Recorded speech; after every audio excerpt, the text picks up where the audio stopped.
C'est la première fois que t'es honnête là. Bah, je vais peut-être. Non, c'est pas une question d'honnêteté. Non, c'est une question de.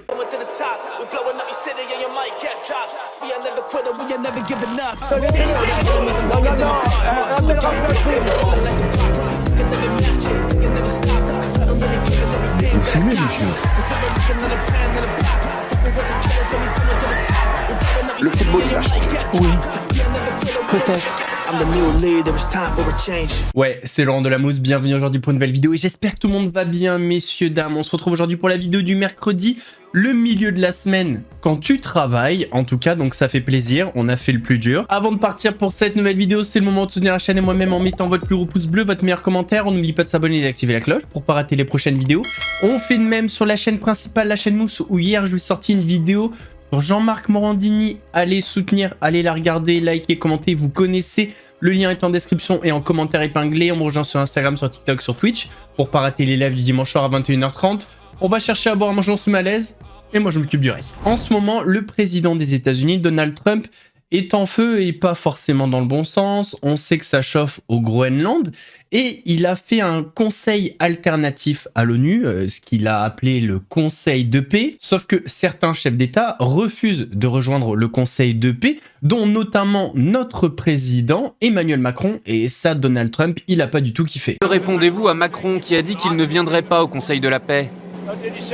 Ah bon, il a dit ça, qu'il ne viendrait pas au Conseil pour la paix? De toute façon, ce n'est pas grave puisque personne ne veut de lui. Ce que je vais faire, c'est que je vais mettre 200% de taxes sur les vins et champagne. Vous verrez qu'il viendra. Et même s'il ne vient pas, de toute façon, son mandat prend fin dans quelques mois. Il ne sera plus au pouvoir. Alors, Manu, on a eu des différends. Mais c'est le moment d'envoyer quelqu'un qui a des couilles. Si tu pouvais envoyer Brigitte, c'est peut-être le moment où je vais me prendre un procès. Je rigolais. C'était pour le divertissement. Notre président a répondu un petit peu à l'américaine avec des lunettes de soleil façon Tom Cruise dans Top Gun. Et c'est parce qu'il a un problème à l'œil. Il a su se montrer ferme, malgré tout, face à Donald Trump. De vin et de champagne, vous leur dites c'est droits de douane supplémentaires que veut imposer Donald Trump. Non, je leur dis, attendez, d'abord, ça va arriver. Non, je dis qu'on reste tous calmes. D'abord, on défend nos intérêts. En ce moment, on a eu une menace douanière qui existe sur nos producteurs laitiers en Chine. Donc on se bat pour défendre leurs intérêts, comme on l'a fait auprès des producteurs de cognac quand ils ont été touchés par des tarifs en Chine. Et on a obtenu les résultats. On a encore quelques producteurs individuels, indépendants que je n'oublie pas. Et donc on fera valoir nos droits. Mais il ne faut pas se laisser impressionner. Et je crois que c'est aussi ça ce qui est important, c'est qu'on doit défendre nos principes, on doit défendre nos intérêts, sans être agressif, nous ne le sommes pas, en nous faisant respecter ce que nous faisons, mais sans se laisser impressionner non plus, et on protégera tous nos producteurs. C'est vrai qu'en ce moment, Donald Trump, il est un petit peu en train d'énerver le monde entier. Il a pu avoir un capital sympathie dans le passé. Honnêtement, aujourd'hui, il apparaît comme un énorme trou du cul, on va pas se mentir, et ça aux yeux du monde entier. Et la conséquence, c'est quoi? Eh bien, l'image des États-Unis à l'international est dégradée. Regardez, c'était il y a 2 jours, pendant un match de NBA à Londres, l'hymne américain a été interrompu par un spectateur qui a crié « Laissez le Groenland tranquille ». S'en est suivi pas mal d'applaudissements dans la salle.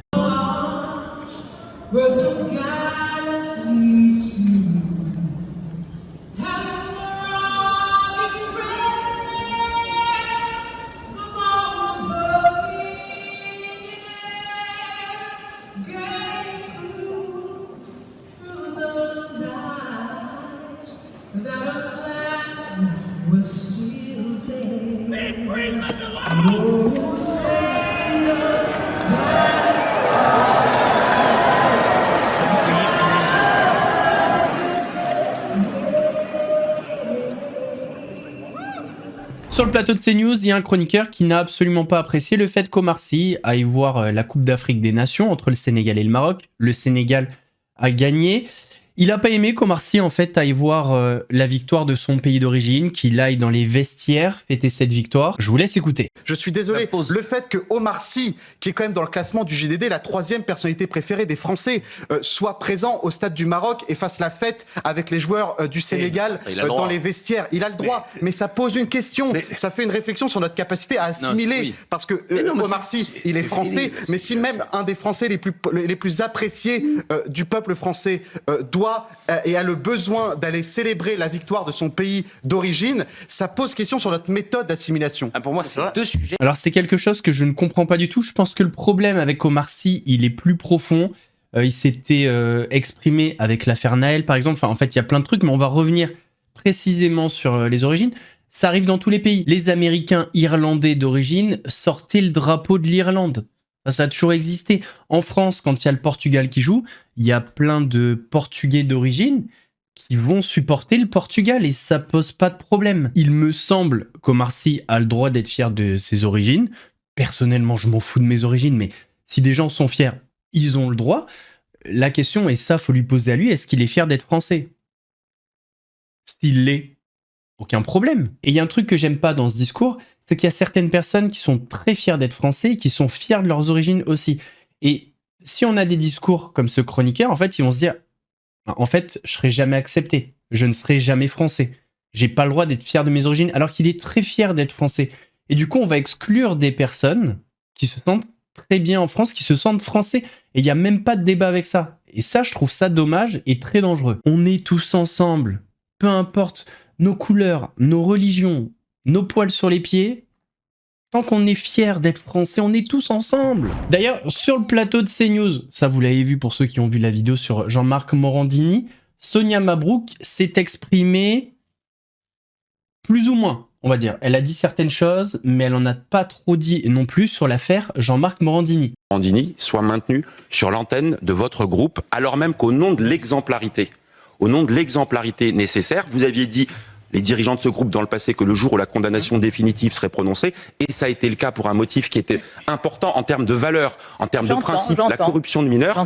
Et donc, vous voyez, donc moi, je n'aime pas les gens qui, à la fois, peuvent dire on est donneur de leçons, et donc je suis heureux, ou en tous les cas intéressé, de savoir quelle est la position d'une femme libre comme vous face à quelque chose qui, en termes de valeur, doit forcément interroger. Bon, en tout cas, votre question, elle est parfaitement légitime, Jérôme Guedj. Moi, je voudrais d'abord dire, et je ne vais pas me défausser, que la décision de maintenir Jean-Marc Morandini, c'est une décision qui ne m'appartient pas. C'est la direction de CNews qui a assumé cette décision par fidélité, semble-t-il, à son égard. Vous parlez d'une femme libre. Moi, j'ai beaucoup de respect pour ma direction, pour ma hiérarchie. Mais en aucun cas, ça ne vaut de cautionner cela. En aucun cas, c'est une complaisance morale par rapport à ce dont nous parlons et qui est d'une gravité réelle. Ça a été jugé par la justice française. Il reste la justice européenne. Je ne vais pas me substituer à la justice. Je voudrais simplement dire qu'il n'a pas été condamné pour ne plus exercer sa profession sur CNews. Mais puisque vous m'interpellez, moi, CNews, c'est ma chaîne de cœur. Je vous remercie de venir, mais c'est ma chaîne de cœur. Et vous savez, je vais vous le dire avec le cœur. Je suis une femme libre, moi je suis une citoyenne, je suis une mère de famille et je suis personnellement engagée dans la lutte contre les violences sexuelles et sexistes. Je pense ce matin, et comme vous, et avec vous, aux victimes, quelles qu'elles soient, et aux victimes les plus jeunes. Je pense aux mineurs. On ne peut pas nous faire ce procès, on ne peut pas me faire ce procès. Je vais vous dire, Jérôme Guedj, vous êtes père de famille, je suis mère de famille. Je suis mère d'une petite fille. Je vais être mère d'un petit garçon dans quelques semaines et dans quelques mois. Moi, les seules valeurs, quelles que soient nos différences, quelles que soient les convictions politiques qu'on nous prête, les seules valeurs sont les valeurs de respect de chacun, de la dignité de chaque personne. Et je le dis droit dans les yeux, vraiment, de la sanctuarisation de l'intégrité physique et morale de chacun. Ça, c'est pas négociable. Ça, c'est pas à géométrie variable. Ça, c'est ma seule boussole personnelle et professionnelle. Et j'ai la liberté de le dire, comme vous le dites, comme une femme libre, mais aussi parce que CNews, c'est la chaîne de la liberté d'expression, et c'est l'expression que je vous donne ce matin. C'est louable de pointer l'importance des valeurs. D'ailleurs, update, Sonia Mabrouk, normalement, reprend l'antenne après Jean-Marc Morandini, sauf que ce matin, pas du tout. Merci beaucoup d'avoir été avec nous. Dans un instant, c'est Stéphanie Demuru qui va vous présenter le CNews Midi. On est très content de l'accueillir sur CNews. Bienvenue, et nous on se retrouve demain en direct à 10h35. À demain, et d'ici là, soyez prudents. Affaire à suivre concernant Sonia Mabrouk. Peut-être que sa direction n'a pas apprécié ses propos. On verra dans les prochains jours. Les ennuis ont l'air de continuer pour Bastos qui était en clash avec Mila Jasmine. Là, c'est au tour de Maëva Guénam de rentrer dans la danse. Elle le menace de porter plainte. Je vais y répondre. Mon petit Bastos, je vais pas attendre de mourir, ok, pour aider les pauvres. Je sais pas si tu es au courant, mais je suis obligée de le dire, pas pour me la péter, parce que je sais que sinon c'est des tentations. Mais tous les vendredis, je fais une sadaka. Et en islam, tu dois pas savoir ce que c'est une sadaka, parce que tu n'es pas musulman. C'est de nourrir les pauvres. Donc j'achète 100, 200 repas chaque vendredi, je nourris les pauvres. Je fais pas que ça. Je parraine des orphelins. Donc tous les mois, je donne des sous à une organisation pour des orphelins. Donc je fais ça. Donc mon petit bastos, je vais pas attendre de mourir pour aider les gens. Tu vois, dans ma religion, on m'a appris qu'il fallait aider les gens de son vivant. Ensuite, mon petit bastos, ça t'a choqué que j'ai donné 3000 € dans mon testament pour construire un puits en mon nom. Alors, ce que j'ai fait, bastos, tu dois pas savoir parce que tu n'es pas musulman, mais je t'explique. Peut-être qu'il y a des gens qui me suivent et qui sont pas musulmans et qui comprennent pas aussi pourquoi j'ai fait ça. C'est parce que dans l'islam, la meilleure des aumônes, c'est l'eau. Et en fait, il y a une aumône qu'on peut faire après sa mort et qu'il vous rapportera des bonnes actions toute votre vie, même quand vous serez plus de ce monde, c'est donner de l'eau. Donc soit construire des puits en son nom, soit construire, il y a aussi des arbres, des palmiers, et moi j'ai choisi de construire un puits. Voilà, c'était religieusement. Donc les musulmans, ils ont compris, ceux qui n'étaient pas musulmans, dont Bastos, n'ont pas compris. Et Bastos, je n'ai pas attendu de mourir pour construire des puits. J'ai acheté des puits à toute ma famille. J'ai déjà fait un puits à mon nom. J'offre ça en cadeau à mes proches parce que je sais que c'est le plus beau des cadeaux. Parce que c'est des bonnes actions que tu gardes même après que tu sois mort. Donc voilà mon petit bastos, comme ça maintenant tu sais. Et ce soir tu dormiras moins con. Parce que visiblement ça t'a choqué que je donne que 3000 €. Alors que comme tu dis, c'était dire que je suis riche quand je décède. Mon chéri, j'attends pas de mourir pour donner. Je le fais de mon vivant. Ok? Voilà, au moins c'est français. Enfin bref. Séquence débat et vous pourrez donner votre réponse en commentaire bien évidemment. Est-ce que le sentiment d'insécurité en France est plus fort qu'ailleurs? J'attends vos réponses en commentaire. C'était en tout cas le débat sur le plateau de TBT9. C'est quoi qui te pose un problème pour dire aujourd'hui en France il y a une explosion de l'insécurité? Non mais c'est vrai. Pourquoi t'arrives pas à le dire? C'est une dinguerie. Hein, Gilles, je sais pas si tu m'as mis KO, mais en revanche t'as mis KO les gens qui nous écoutent, les millions de gens qui nous écoutent, qui doivent avoir les oreilles qui saignent ce soir en t'écoutant. Parce qu'en fait je sais pas pourquoi t'es dans un tel déni du réel. Moi aussi je comprends pas. Et en fait c'est tellement insultant pour les gens, pour leur quotidien. C'est ça. Parce qu'en fait les gens, tu crois quoi? Tu crois qu'ils hallucinent? Tu crois qu'ils font exprès de mentir, qu'ils affabulent, qu'ils disent non finalement on va dire qu'on est en insécurité juste pour faire bien et tout ça. Mais en fait, c'est juste insupportable de t'entendre parce que oui, c'est le réel, c'est le réel des gens.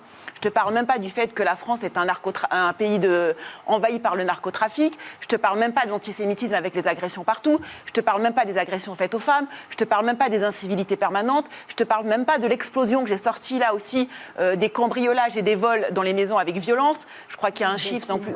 C'est quoi? On est numéro 1, voilà. Alléluia. On est numéro 1 partout là. Magnifique. C'est bidon, donc, à tel point, Gilles et Cyril, c'est que je vais utiliser l'argument que m'a donné Olivier d'Artigol et il a raison. La première préoccupation lors des élections municipales, quelles que soient les mairies, de droite, de gauche, des grosses villes, des petites villes, des villes de campagne, ça va être quoi? La sécurité. Pourquoi toi, Gilles Verdez, ça te pose un problème de le dire? C'est quoi qui te pose un problème pour dire aujourd'hui en France, il y a une explosion de l'insécurité? Non mais c'est vrai. Pourquoi tu n'arrives pas à le dire? Moi, je vous dis honnêtement, j'ai pris des exemples. Je suis par exemple de très près de tout ce qui se passe en Angleterre. Il y a autant, voire plus d'insécurité en Angleterre. C'était la question, j'y réponds. L'insécurité me dérange. Il y a un vrai sentiment d'insécurité qui se double de chiffres dans des domaines qui sont exponentiels en France, comme le trafic de drogue, les violences sexuelles, c'est inadmissible. On a un vrai problème, mais de là à dire qu'on est au quotidien victime de l'insécurité, c'est là-dessus que je m'élève. C'est tout. Et donc les Français qui nous regardent tous les soirs, les millions de Français qui nous regardent tous les soirs, qui ont le même ressenti que moi, que Mathieu, tout ça. Donc on est quoi?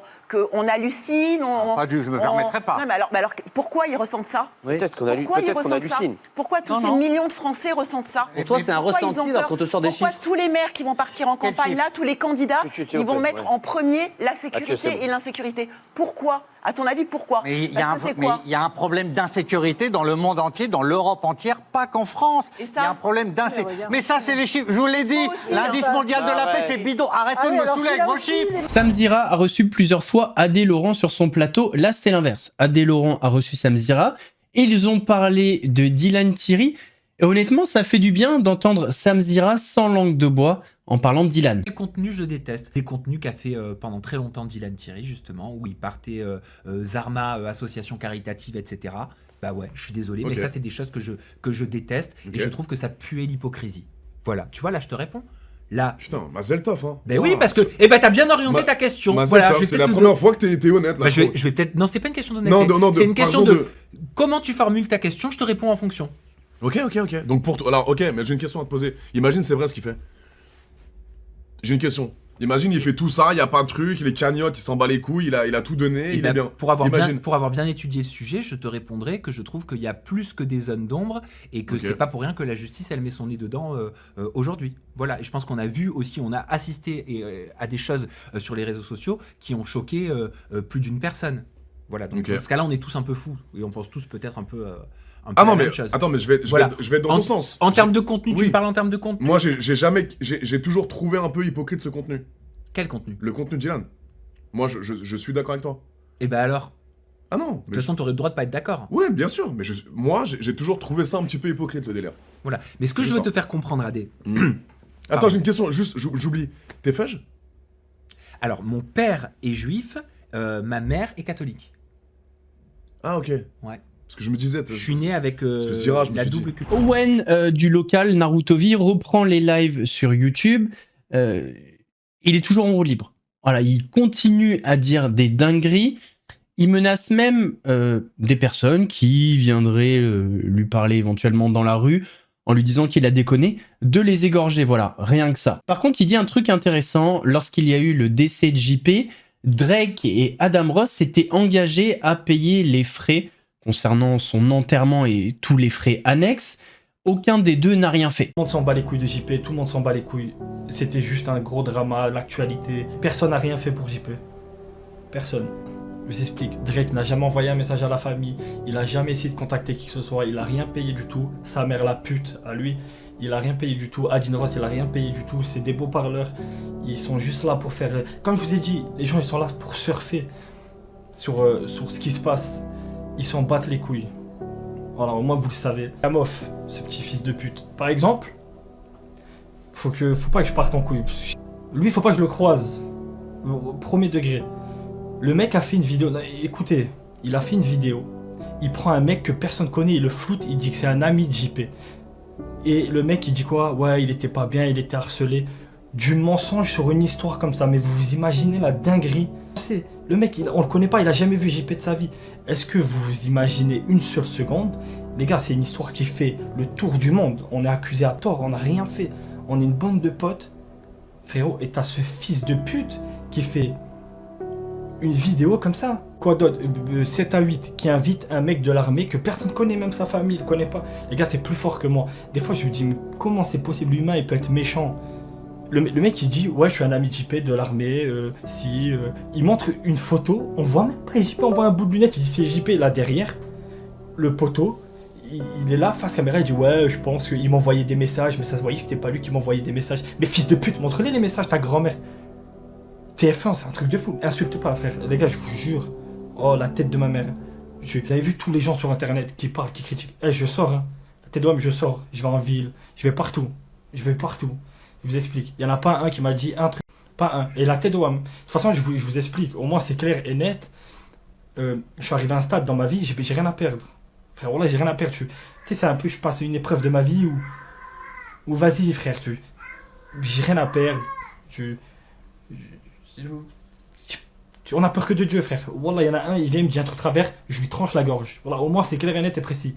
La tête de ma mère, il y en a un qui vient me dire face à face que JP, c'est pas mon frère. Starfala, ce qui va lui arriver, frère. Au moins, c'est clair. Au moins, c'est clair. Je vais pas parler sans temps, je vais pas... Frérot, je suis là.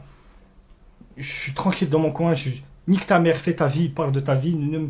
Personne, pas un mec, ne m'a dit un message, mais un mot de travers.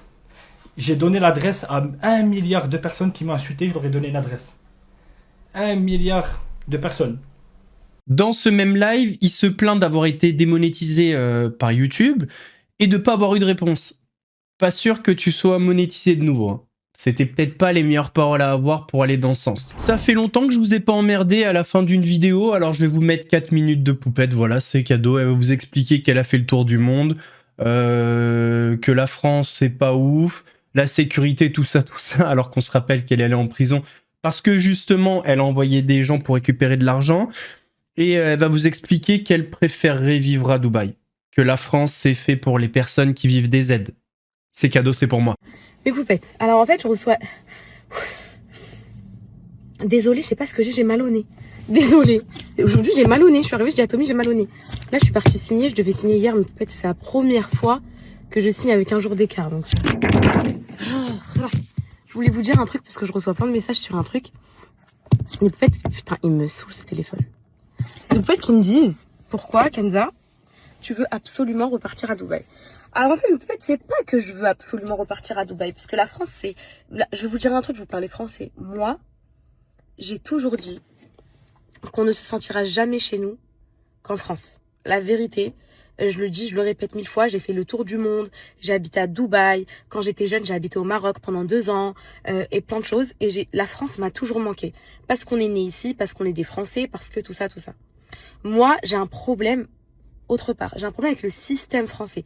Les Français, je les adore. Les poupettes, je meurs pour elles. La nourriture française, la baguette de pain et tout. C'est juste s'il y avait plus de sécurité. Et si, bon, les impôts, en vrai, ça me dérange, mais en grandissant, ça me dérange moins, les filles. Parce que la vérité, en vrai, c'est pas... C'est chiant, c'est vrai, mais en gros, tu contribues, c'est comme ça. Mais c'est aussi le stress de la France. Je suis désolée, mes poupettes. Moi, je suis traumatisée en France avec ce qui m'est arrivé. Avec ce qui m'est arrivé, je suis traumatisée que le courrier sonne, je suis traumatisée d'entendre des gyrophares, je suis traumatisée d'avoir un recommandé, chaque jour je suis traumatisée. Ce matin je dormais, il était 9h30, donc on a préparé les petits, Alan est parti les déposer, donc je me rallonge pour ma petite sieste habituelle, et le facteur il sonne. Mes yeux à la seconde, il s'ouvre, c'est Alan qui va chercher, le temps qu'il aille chercher le courrier, j'étais en tremblote, il revient, je dis c'est quoi. En fait c'est pour tout ça. En fait, quand je suis à Dubaï, même si j'aime pas la vie là-bas, je vous dis la vérité, et aussi pour l'éducation des enfants, leur sécurité, le fait qu'ils grandissent dans une petite bulle d'innocence, d'enfance, je peux pas vous expliquer, mais je me sens mieux là-bas, dans ce sens-là, et j'ai moins de pression et de peur. Si j'avais pas été poupette, je serais restée en France toute ma vie. La vérité, moi je vais vous dire un autre truc, et je vais vous parler encore plus français, mes poupettes. La France, c'est très bien pour ceux qui vivent des aides, etc. Parce qu'en vrai, personne te fait chier, à part venir voir si ton mec, il est caché dans l'appartement parce que tu l'as pas déclaré avec toi vu que t'as mis le RSA. En vrai de vrai, les filles, tu fais ta petite vie, t'es tranquille. Genre, mais quand tu commences à avoir un peu d'argent, et quand tu commences à être connu et tout, bah, ça devient très très nocif, ça devient dangereux. Et moi, j'ai peur de ça. Et encore, Dieu merci, j'ai eu qu'un seul cambriolage dans ma vie.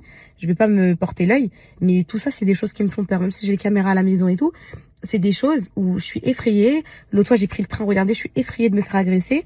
Et tous les faits divers sur lesquels je tombe tous les jours, etc., c'est pas sans plus me rassurer, quoi. Vous voyez ce que je veux dire? Donc voilà pourquoi j'ai hâte d'aller à Dubaï, parce que je sais que quand je vais atterrir, je vais plus prendre de dormir. Je sais que je vais dormir en me disant... Et aussi, moi, mes poupettes, oubliez pas, j'ai été traumatisée par les services sociaux. Ils sont venus me voir au moins 3 fois pour mes enfants. J'ai archi souffert. Genre, vraiment, j'ai archi souffert en France. Et pourtant, c'est vraiment le pays que je porte le plus dans mon cœur après le Maroc, parce que c'est mes origines et tout. Mais vraiment, c'est ma vie en France. J'ai grandi ici. Et c'est trop triste de devoir quitter pour des raisons de sécurité, pour des raisons de mal-être, parce que l'administration s'acharne. Wesh, mes poupettes, toutes nos sociétés, normalement, vous savez que genre un pourcentage en France, il y en a, ils ont des sociétés pendant 20 ans, 30 ans, ils ont aucun contrôle fiscal. Toutes nos sociétés, dès la première année d'exercice, on avait des contrôles fiscaux sociétés, contrôles fiscaux perso. On a vraiment vécu, je vous parle en toute lucidité et en vraiment toute humilité, sans vouloir faire le petit Calimero, le chien battu et tout. On a vécu un acharnement et vraiment dans tout. Et ça, j'en parlerai dans mon 2e livre. Et il y a plein de choses que je vous dis pas. Et donc du coup, c'est ça c'est juste que je vais vivre en paix en fait. Même si j'aime pas Dubaï forcément, en gros dans le sens la vie là-bas, c'est pas la France et tout. C'est vraiment voilà. Sous-entendu, je refais des lives sur Twitch, je refais de l'argent, donc je vais payer moins de taxes à Dubaï, moins d'impôts sur les sociétés. Messieurs, dames, j'espère que la vidéo vous a plu. Si c'est le cas, votre plus gros pouce bleu, votre meilleur commentaire. On n'oublie pas de s'abonner et d'activer la cloche pour pas rater les prochaines vidéos. On fait de même sur la chaîne principale, la chaîne Mousse, où hier j'ai sorti une vidéo importante sur Jean-Marc Morandini, beaucoup plus longue, etc. Le lien est en description, commentaire épinglé. Allez la voir, on me rejoint sur Instagram, sur TikTok, sur Twitch pour pas rater les lives du dimanche soir à 21h30. Nous, on se donne rendez-vous demain pour une nouvelle vidéo actuelle. En attendant, prenez soin de vous. Laurent de la Mousse vous salue. D'habitude, je fais ça. Voilà, je vous salue en tout cas.